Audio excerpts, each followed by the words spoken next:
Hi everyone. இன்றைக்கி நம்ம breakfast முடிச்சதுக்கப்புறம் நம்ம பண்ண விஷயங்கள் ஒரு சின்ன vlog பார்த்துடலாம் வாங்க. இது வந்து என்னோட 2 சிஸ்டரோட குழந்தைங்களுக்காக வாங்கின பெட்டு ரெண்டுமே. அதை நாங்கள் என்ன பண்ணோம், சென்டிமெண்ட்டாக இத்தனை வருஷமாகவே வச்சிட்டு இருந்தோம். பசங்களும் வளர்ந்துட்டாங்க.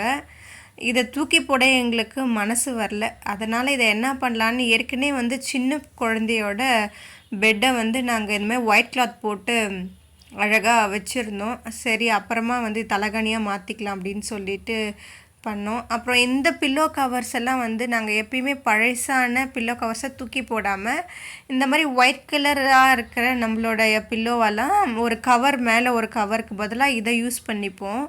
அதுக்கப்புறம் மேலே ஒரு புதுசாக நல்ல ஒரு பில்லோ கவரை போட்டுக்குவோம். இப்போ நீங்கள் பார்க்குறீங்களா, இந்த பெட்டை மேலே இருக்கிறதெல்லாம் கவரையும் எடுத்துகிட்டு நாங்கள் அல்லக்க ஸ்பாஞ்ச் மட்டும் எடுத்து யூஸ் பண்ணிக்கிட்டோம். இந்த மாதிரி ஒரு பில்லோவாக மாற்றிட்டோம். இது உங்களுக்கு இந்த டிப்ஸ் உங்களுக்கு யூஸ்ஃபுல்லாக இருக்கும்னு நினைக்கிறேன். ஏன்னா நம்மளால் நம்ம குழந்தைங்களுக்கு வாங்கி கொடுத்த பொருட்களை வந்து தூக்கி போட முடியாமல் அதை என்ன பண்ணலான்னு யோசிப்போம் இல்லைங்களா. அதை இந்த மாதிரி பில்லோவாக கன்வெர்ட் பண்ணிட்டா ரொம்பவும் நல்லாயிருக்கும்னு நான் நினைக்கிறேன். இந்த ஐடியா கொடுத்ததே என்னோடய சிஸ்டர் தான். எனக்கு 2 சிஸ்டர்ஸ் இருக்காங்கன்னு சொன்னல. நம்ம எப்பயுமே வந்து அவங்க இருக்க ஊர்களை பற்றி சொல்லி தான் அவங்கள உங்களுக்கு ஐடென்டிஃபை பண்ணியிருக்கேன். இப்போது வந்து பெங்களூர் சிஸ்டர் நேம் சுகி, சென்னையில் இருக்க சிஸ்டர் நேம் ஜெஸ்ஸி. இப்படி இனிமேல் உங்களுக்கு கன்ஃபியூஸ் ஆகாதுன்னு நினைக்கிறேன். ஏற்கனவே இது எல்லாத்தையும் நாங்கள் நல்லா துவைச்சி தான் வச்சுருந்தோம். இப்போ தான் நல்லா கரெக்டான சமயம் கிடச்சிச்சு. அம்மா அழகாக தைச்சிட்டாங்க. எங்கள் வீட்டில் மோஸ்ட்லி இந்த மாதிரி விஷயங்கள்லாம் அம்மா கையால் தைச்சி வச்சுடுவாங்க. செம்மையான ஒரு சூப்பர் பில்லோ 3 பில்லோ கிடச்சிச்சு. இப்போது நீங்கள் பார்க்குறது நெல்லிக்காய், மஷ்ரூம் இது ரெண்டுத்தையுமே கட் பண்ணி காய வச்சுருக்கோம் வெயிலில். ஏன்னா மஷ்ரூம் சூப் செய்யலான்னு சொல்லிவிட்டு இந்த மாதிரி ஸ்லைஸ் பண்ணி வெயிலில் காய போட்டேன். ஏன்னா சூப் செய்யலான்னு சொல்லிட்டு இந்த மாதிரி காய வச்சு நம்ம எடுத்து இன்ஸ்டண்ட்டாக சூப் சீக்கிரமாக செஞ்சிடலாம். கொஞ்சம் பெரிய ஸ்லைஸாக போடுங்க, ரொம்ப சின்னதாக நான் போட்டுட்டேன். அப்புறம் இந்த நெல்லிக்காய் வந்துட்டு வீணாகிடுது சீக்கிரமாக. அதனால் இந்தமாதிரி காய வச்சு பொடி பண்ணிக்கிட்டால் எல்லாத்துக்குமே யூஸ் பண்ணிக்கலாம். அதுக்காக தான் காய வச்சுருக்கேன். இன்றைக்கி நம்ம வீட்டில் ஆஃப்டர்நூன் லஞ்ச் கிள்ளி போட்ட சாம்பார் தான் வச்சுருந்தோம். பாயில்டு அண்ட் உருளைக்கிழங்கு பொரியல் தான். நாங்கள் ஸ்கூலுக்கு போகும்போதெல்லாம் லெமன் ரைஸ், புளி சாதம், அப்புறம் தக்காளி சாதம், இது 3த்துக்குமே வந்து பாயில்ட் எக் எடுத்துகிட்டு போவோம். மற்ற எதுக்கும் எங்களுக்கு பாயில்ட் எக் பிடிக்காது. உங்களுக்கு எப்படி சொல்லுங்கள், எந்த வெரைட்டி ரைஸ் கூட நீங்கள் பாயில்ட் எக் கொண்டுட்டு போவீங்கன்றது எனக்கு மறக்காமல் கமெண்ட் பண்ணுங்கள். சமீப காலமாக நான் ரொம்பவும் டேன் ஆகிட்ட மாதிரி எனக்கு தோணுச்சு. இந்த ஜூஸ் சாப்பிட்லான்னு சொல்லிட்டு பிளான் பண்ணேன். உங்களுக்கு ஒத்துக்குச்சுன்னா யூஸ் பண்ணுங்கள். உங்களுக்கு இது ஒத்துக்கலைன்னா நீங்கள் பயன்படுத்தாதீங்க. இது கூட 1 டொமேட்டோ, ஒரு நெல்லிக்காய், அப்புறம் ஒரு 4 சின்ன சைஸ் கேரட்டை அதையும் நல்லா அரைச்சிக்கிட்டேன். இது கூட தேவைன்னா நீங்கள் சர்க்கரை சேர்த்துக்கலாம். ஏன்னா கொஞ்சம் புளிப்பாக இருந்தது, ரொம்பவும் நல்லா இருந்தது. சாப்பிட்டோன்னா ரொம்ப நல்லதுன்னு நான் இந்த ஜூஸை மேக் பண்ணேன். உங்களுக்கு பிடிச்சா ட்ரை பண்ணுங்கள். அப்புறம் நம்ம வந்து கொஞ்சம் மஷ்ரூம் சூப் செஞ்சுக்கலாம். எங்கள் வீட்டில் பட்டர் மேக் பண்ணல, அதனால் பால்லேருந்து 7 எடுத்து போட்டு வச்சுருந்தாங்க பட்டர் மேக் பண்ணுறதுக்காக. அதையே நான் இப்போது பட்டராக யூஸ் பண்ணிக்கிட்டேன். இதுவும் நல்லது தான், ஒன்றும் தப்பு இல்லை, இப்படியும் யூஸ் பண்ணிக்கலாம்.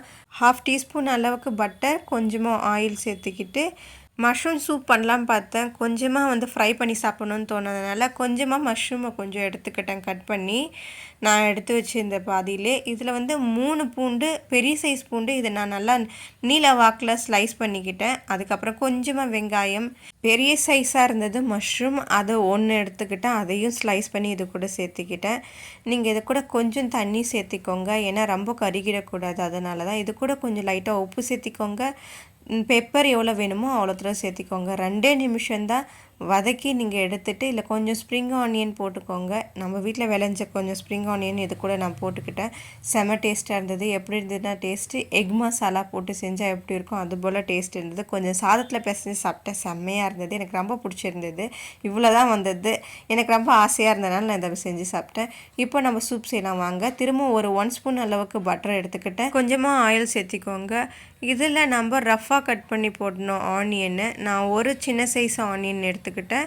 3 பல்லு பூண்டு, அதை நல்லா நீல வாக்கில் கட் பண்ணி சேர்த்துக்கிட்டேன்.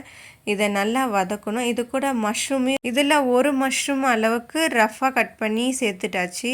இதெல்லாம் 2 நிமிஷம் நல்லா வதக்கி விடுங்க. தேவையான அளவுக்கு உப்பு சேர்த்திக்கோங்க. இதை எடுத்துட்டு இப்போ ஆற வச்சு கிரைண்ட் பண்ணிக்கோங்க. நல்லா பேஸ்ட்டாக கிரைண்ட் பண்ணிக்கோங்க. அதே பேனில் 1 ஸ்பூன் ஆஃப் பட்டர் சேர்த்திக்கோங்க. இப்போது நம்ம இன்னும் கொஞ்சம் ஸ்லைஸ் பண்ணி எடுத்து வச்சுருக்க மஷ்ரூமையும் இது கூட ஆட் பண்ணிக்கோங்க. ஆக்சுவலாக நான் வந்து 3 டைப்பாக மஷ்ரூம் இதில் சேர்த்துக்கிட்டேன். ஒன்று வந்து ரஃபாக கட் பண்ணி, இன்னொன்று வந்து மெலிசாக கட் பண்ணி இந்த மாதிரி வதக்கிக்கிட்டேன். அதுக்கப்புறம் வந்து கட் பண்ணி காய வச்சுருந்தேன் பாருங்கள், அதையும் இதில் நான் சேர்ப்பேன்.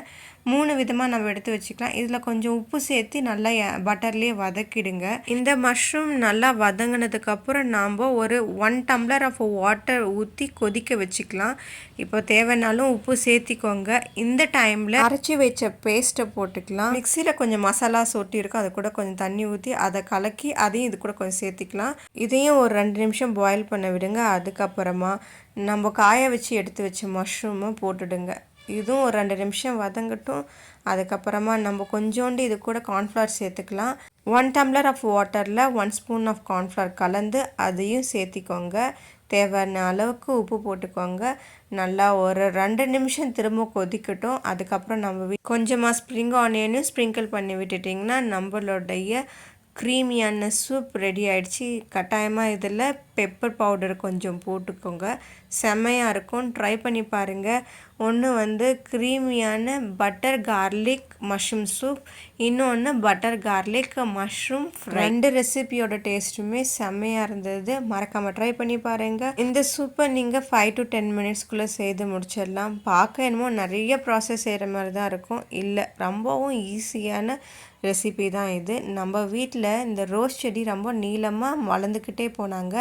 இவங்கள கொஞ்சமாக பதியம் போட்டு வைக்கலான்னு வளைச்சி விட்டு அம்மா பதியம் போட்டிருக்காங்க. ஏன்னா ரொம்பவும் ஹைட்டாக வளர்ந்துக்கிட்டே போகுது, இது சரி வராது. சரி இந்த மாதிரி பண்ணி விட்டால் என்ன ரிசல்ட் தருதுன்னு பார்ப்போன்னு ஒரு எக்ஸ்பிரிமெண்ட் மாதிரி தான் இதை பண்ணி வச்சுருக்கோம். ஓகே, இந்த வீடியோவில் டிப்ஸு, ரெசிபி, அதோட நம்மளோட எக்ஸ்பிரிமெண்ட் எல்லாத்தையுமே நீங்கள் பார்த்துருப்பீங்க. உங்களுக்கு ரொம்ப இன்ட்ரெஸ்டிங்காக இருந்திருக்கும் நான் நினைக்கிறேன். நீங்கள் லைக் பண்ணி, ஷேர் பண்ணி, கமெண்ட் பண்ணுங்கள்.